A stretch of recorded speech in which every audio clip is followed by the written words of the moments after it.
àwọn èèyàn ya bo Jọkẹ́ Jìgan ní tíátà nítorí ohun tó ṣẹlẹ̀ sí i. Ohun kàyéfì tó ṣẹlẹ̀ láàrin Ṣẹ́gun Ògúngbè àti Wùmí Ajíbóyè.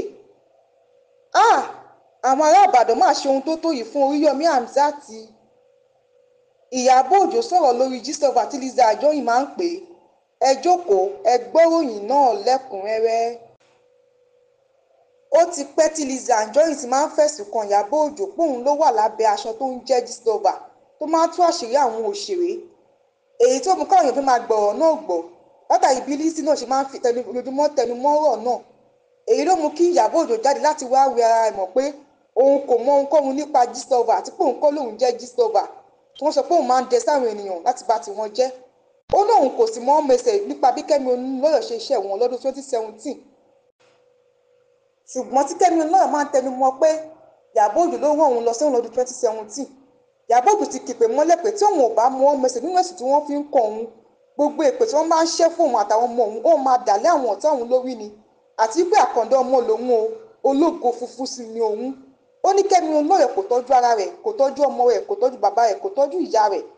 Ó ní pé tí wọ́n bá wá fóun, òun kò kí ń dá wọn lóhùn, torí ẹ̀ lọ ṣe máa ń mú tọmọ òun mọ́. Ó ní ẹ̀rí kejì Kẹ́mi Olúnlọ́yọ̀ yẹn kò lè dárúkọ òun, máa ń fóun lórúkọ ni torí pé àwọn ẹjọ́ ní kóòtù. Gbogbo ẹni tó máa ń dó lórí ẹ̀rọ ayélujára yẹn ọ̀rọ̀ mi ló máa sọ tó bá délé ẹjọ́.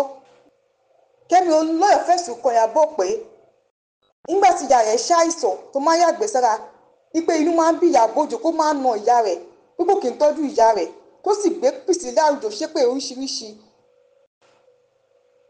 Ó sọ wípé olórin ikọ̀ nílẹ̀ Nàìjíríà níbàyí ó ti bá Ìyábọ̀ Òjó àti ọmọ rẹ̀ sùn. Nígbà kan díẹ̀ sẹ́yìn ni Wùmí Ajíbóyè fẹ̀sùn kan ọkọ rẹ̀ àtijọ́ wípé ó ń bá àwọn ọmọọṣẹ́ òun sùn, èyí tó jẹ́ ohun ìtìjú fóun tóun ṣe kọ́kọ́ nílé rẹ̀.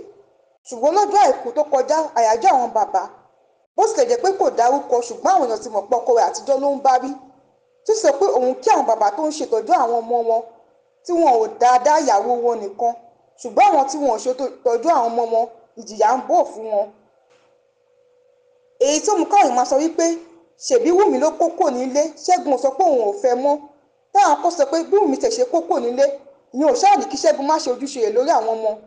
Nígbà díẹ̀ sẹ́yìn làwọn èèyàn ń bú Wùmí Ajíbóyè látàrí bó ṣe ṣe sí bàbá ọmọ rẹ̀ níbi òkú ìyá rẹ̀.